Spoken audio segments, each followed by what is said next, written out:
Ini adalah TV Toshiba pertama yang punya fitur karaoke mode. Toshiba bahkan mengatakan kalau ini adalah TV pertama di Indonesia yang dibekali dengan fitur tersebut. Tapi tentunya bukan cuma karaoke mode aja ya unggulan TV yang satu ini. TV ini juga menjanjikan tampilan yang keren berkat Rexa Engine ZR dan ada Quantum Dot Color di sini. Ditambah lagi ada juga dukungan untuk Dolby Atmos dan Dolby Vision yang membuat pengalaman menikmati konten jadi semakin menyenangkan. Kita langsung aja bahas TV dengan karaoke yang satu ini.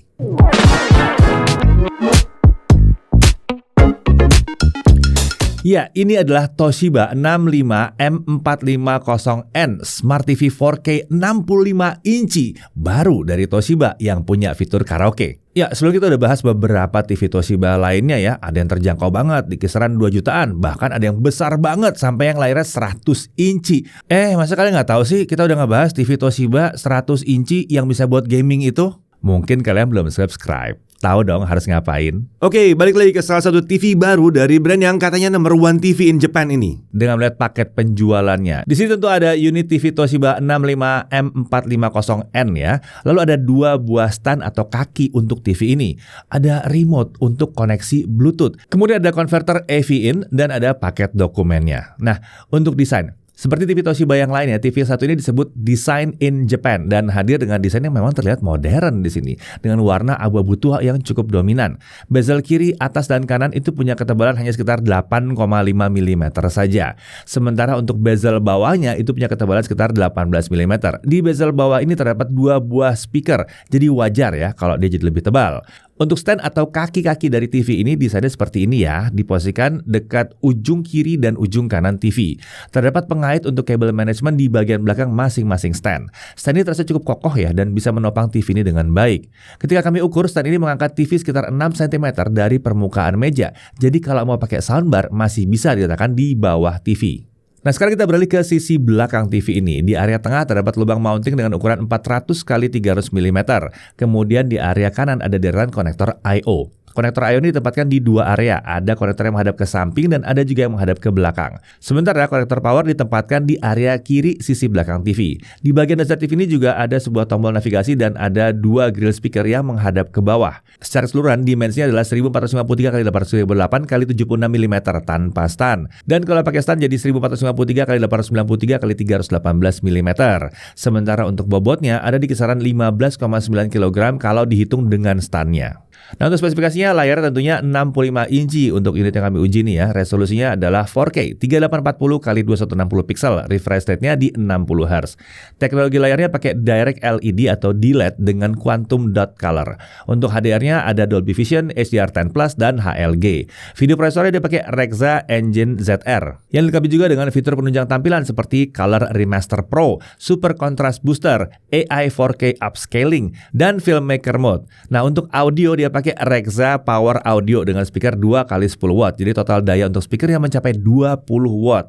Untuk fitur audionya ada Dolby Atmos dan DTS:X. Untuk OS dia pakai VIDA U7. Di sini terdapat voice assistant bernama VIDA Voice yang bisa dikontrol dengan remote. Untuk konektivitasnya dia punya Wi-Fi 5, Bluetooth-nya Bluetooth 5 dan tentunya punya port untuk Ethernet.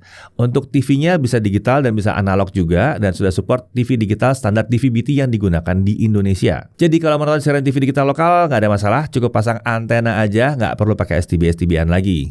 Oke, sekarang kita bahas detail I/O-nya. Untuk konektor-konektor yang menghadap ke samping, dari atas ke bawah ada USB 2.0, ada audio out, ada AV in combo jack, lalu ada 3 HDMI 2.1 yang udah support sampai 4K 60 fps ya.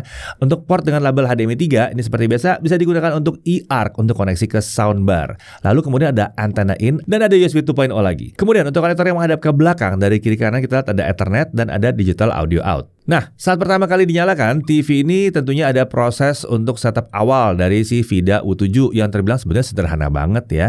Di sini ada untuk menghubungkan TV ke Wi-Fi, setelah itu langsung deh TV-nya bisa digunakan. Tampilan utama VIDA U7 ini banyak diisi rekomendasi konten dari aplikasi yang keinstal di TV yang satu ini. Rekomendasi ini tidak bisa kita atur ya. Nah, di VIDA U7 terdapat banyak aplikasi streaming populer seperti Netflix, YouTube, Prime Video, Apple TV dan ada juga Disney Plus Hotstar. Aplikasi streaming lokal seperti Video dan Mola juga juga ada di sini. Kalau mau install aplikasi yang lain itu bisa juga, kita bisa download lewat app Marketplace. Nah, untuk casting konten, TV ini juga ada kompatibel dengan Chromecast. Jadi kita bisa melakukan casting konten dari smartphone atau dari tablet atau bahkan dari laptop kita ke TV yang satu ini. Oh, kalian pakai iPhone? Tentunya bisa dong. Kalian bisa menggunakan AirPlay di sini. Sementara kalau butuh screen mirroring dari Windows atau Android, bisa juga kita bisa pakai fitur screen sharing ya. Sementara kalau butuh mutar file dari storage berbasis USB, kita bisa pakai USB port. Ini bisa untuk file video, audio, dan gambar. Nah, USB ini juga bisa dipakai untuk memasang storage kalau kita mau pakai fitur personal video recorder atau PVR. Kemudian port USB ini juga bisa dipakai untuk perangkat input seperti masang keyboard di situ ya, keyboard, mouse, bisa semuanya di situ. Tentunya kalau masang keyboard ini akan memudahkan kita untuk ngisi-ngisi password dan lain-lain. Nah, kita juga bisa memanfaatkan 3 port HDMI yang tersedia TV ini untuk menghubungkan perangkat lain ya, misalnya konsol ya seperti PS atau Xbox gitu bisa ya. Atau player-player seperti Blu-ray itu juga bisa. PC kalian bisa juga ditancap ke sini atau laptop kalian juga bisa. Nah, semua port HDMI ini secara standar berjalan di mode auto. Jadi kita nggak perlu mengubah secara manual dari standar ke enhance jika dibutuhkan. Nah, kalau tidak menggunakan remote untuk navigasi itu ada sebuah tombol fisik di bagian dasar TV yang juga merangkap sebagai tombol power. Tapi menurut kami sih navigasi dengan tombol ini agak kurang praktis karena ini bukan tombol navigasi 5 arah. Ini hanya satu tombol saja. Jadi ya pakai remote tetap lebih enak untuk mengendalikannya. Nah, bicara soal remote TV ini sendiri menggunakan koneksi Bluetooth dan memiliki banyak tombol. Ini bukan desain yang modern minimalis ya, tapi ya nyaman digunakan. Tombol navigasi utama ada di area tengah dengan beberapa shortcut penting ada di sekitar tombol navigasi ini. Di area atas ada numpad untuk input channel TV. Sementara di area bawah terdapat shortcut untuk beberapa aplikasi streaming. Secara umum ya memang ini enak untuk dipakai karena ya besar-besar juga ya, nggak terlalu pusing gitu mesti nyari-nyari tombol dan tidak kekurangan tombol seperti remote yang minimalis itu. Oh ya, remote ini juga mendukung voice input ke TV. Ada tombol yang harus ditekan dan ditahan saat kita ingin menyebutkan perintah ke VIDA voice. Contohnya seperti ini. Open YouTube. Oke, sekarang mari kita coba bahas kualitas tampilan TV ini ya. Secara umum tampilan dari TV ini terbilang mencukupi lah untuk kelas harganya. Saat kami coba tes color gamut coverage untuk mode standar, dynamic, dan sports itu berada di kisaran 100% sRGB. Sementara gamut volumenya ada di kisaran 120-130% sRGB. Nah, untuk mode cinema ini menariknya dia mendekati 90% sRGB. Jadi ya mencukupi aja di sini. Sementara untuk tingkat kecerahannya itu ada di kisaran 330-an nits baik untuk mode HDR atau SDR. Mode filmmaker tentunya ada di sini kalau kita ingin tampilan yang sesuai dengan karakter yang diinginkan oleh kreator filmnya. Nah, bagaimana dengan viewing angle di sini? Nah, kami merasa ada sedikit pergeseran warna saat kita melihat TV ini dari samping ya. Untungnya ini sedikit aja, nggak sampai yang mengganggu banget. Nah, kalau untuk HDR terbilang mencukupi. Area gelap bisa diangkat dengan relatif baik, sementara area terang bisa dipertahankan jadi detailnya nggak hilang. Tapi itu saja dengan brightness di kisaran 330 nits maksimum, kita tidak bisa berharap tampilan yang sangat luar biasa dengan HDR ini ya. Kemudian di sini juga ada Dolby Vision dan kita bisa memanfaatkan Dolby Vision Bright, Dolby Vision Dark dan juga ada preset custom di Dolby Vision ini.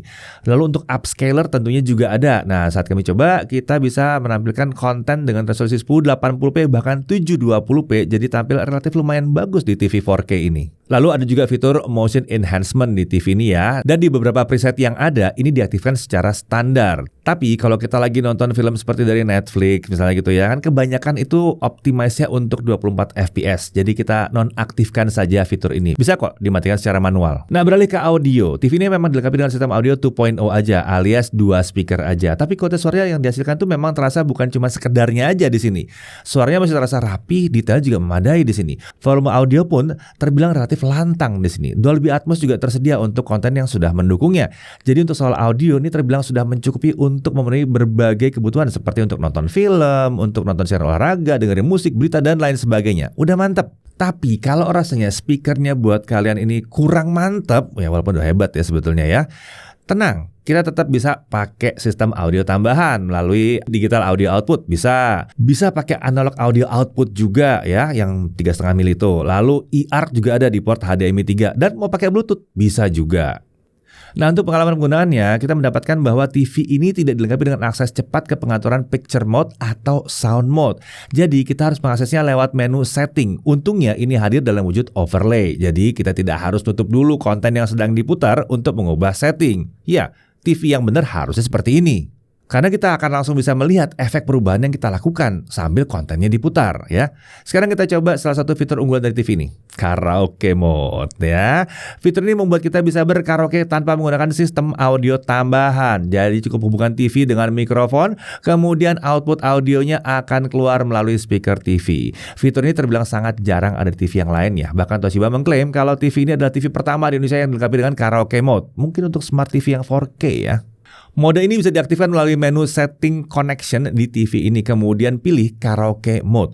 Setelah itu tinggal cari aja konten karaoke-nya di berbagai aplikasi yang tersedia dan kita siap untuk karaokean. Sedikit catatan, saat kami coba untuk karaokean, output audio yang dihasilkan itu terasa mengalami sedikit delay karena suara kita kadang-kadang terasa tidak sinkron dengan musik pengiring atau lagu yang kita nyanyikan. Tapi tetap saja, hadirnya Karaoke Mode ini membuat kita tidak perlu beli sistem terpisah lagi. Ya, semoga aja delay ini bisa diperbaiki Toshiba lewat update ya, supaya pengalaman karaoke jadi bisa lebih mantep lagi. Nah, sekarang kita coba gunakan TV ini untuk output tampilan dari perangkat lain. Kita coba pakai PC atau tepatnya laptop di sini. Nah, di sistem kami TV ini dideteksi sebagai G-Sync compatible. Nah, saat kami coba untuk main game, terlihat G-Sync-nya memang aktif nih.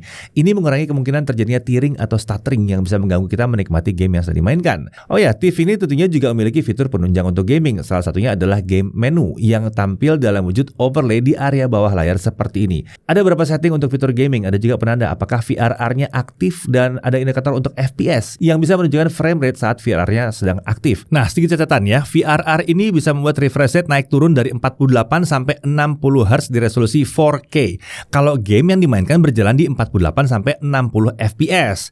Nah, ketika kami coba mainkan game dengan frame rate di bawah 48 FPS, refresh rate TV-nya akan nyangkut di 60 Hz terus-menerus. Jadi terkesan kurang efektif ya kalau rentangnya cuma 48 sampai 60 Hz doang. Akan lebih menarik kalau refresh rate bisa nyampe 120 Hz. Nah, ternyata kalau kami turunkan resolusinya ke 1080p bisa tuh nyampe ke 120 Hz.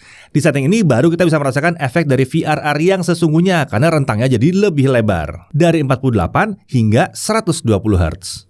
Nah, ada juga game mode yang ini menjamin input lag-nya rendah saat game dijalankan. Saat kami coba, ini sudah aktif secara otomatis saat TV dihubungkan ke laptop yang sedang kami gunakan. Tentunya ini efek dari Auto Low Latency Mode atau ALLM ya. Oke, sekarang kita masuk untuk konsumsi dayanya. Rata-rata konsumsi dayanya ada di kisaran 150 watt untuk berbagai mode gambar, termasuk saat kita menampilkan konten HDR juga. Ini mungkin karena tidak adanya fitur local dimming pada TV ini, jadi konsumsi dayanya memang wajar konsisten seperti ini. Nah, untuk harganya, TV Toshiba 65M450N ini bisa didapatkan mulai dari 9 jutaan dan ada promo bonus set wireless mikrofon setiap pembelian TV ini. Nah, selain varian yang 65 inci ini, M450N series ini juga tersedia dalam varian ukuran layar lainnya. Untuk yang 43, 50, dan 55 inci, ini yang menggunakan Smart TV dengan VIDA OS. Kemudian ada yang 85 inci. Nah, yang satu ini sudah dilengkapi dengan Google TV.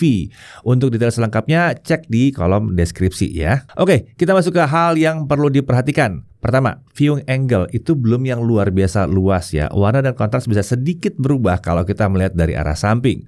Kemudian, walaupun sudah support Dolby Atmos, dengan hanya 2 speaker saja, rasanya efek surround-nya emang belum yang luar biasa mantap. Lalu kita merasakan ada sedikit delay di karaoke mode. Lalu di sini ada VRR, tapi karena batas bawah VRR itu di 48 Hz, jadi rentangnya memang terbatas ya kalau resolusinya di 4K. Untungnya kalau kita turunkan ke 1080p, dia bisa jadi 48 sampai 120 Hz. Nah, ini rentangnya baru lebih lebar, lebih asik. Lalu untuk aplikasi yang tersedia di app Marketplace VIDA U7 ini belum terasa selengkap Google TV dan masih banyak aplikasi yang layanannya tidak tersedia secara resmi di Indonesia. Kemudian untuk menu pengaturan cepat ini masih terasa kurang lengkap ya. Di sini belum ada shortcut ke pengaturan yang mungkin sering diakses seperti Picture Mode dan Sound Mode. Dari sisi kelebihannya tentunya ada Karaoke Mode yang bisa bikin kita karaokean tanpa sistem audio tambahan. Bahkan mic-nya juga dikasih ya.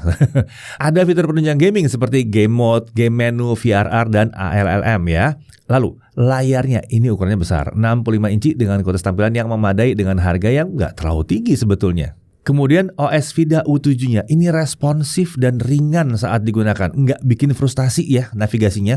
Lalu dia punya 3 port HDMI yang bisa dipasangkan dengan 3 perangkat sekaligus dan ada iRK juga di sini. Lalu karena bukan pakai OLED, tentunya risiko burn ini tuh sangat kecil sekali di sini dan dia udah siap untuk TV digital di Indonesia. Oke, TV Toshiba ini secara umum memang terbilang memadai untuk kelas harganya. Layar besar, fiturnya cukup banyak untuk kelasnya, dan TV ini akan cocok ditempatkan di ruang keluarga sebagai pusat hiburan keluarga. Bisa untuk nonton konten sehari-hari, nonton film, nonton siaran olahraga. Apalagi kalau ngumpul rame-rame keluarga kan ada karaoke mode-nya di sini. Makin seru aja ya. Jadi nggak perlu ribet nambah-nambahin lagi sistem karaoke. Udah langsung jadi satu sama TV-nya. Jadi kalau yang dicari adalah sebuah TV untuk taruh di ruang keluarga untuk menyemarakan kebersamaan dengan sanak saudara, mungkin dengan teman-teman juga, rasanya yang satu ini bisa layak untuk dipertimbangkan. Saya Deddy Irfan, Jakarta Ibu TV.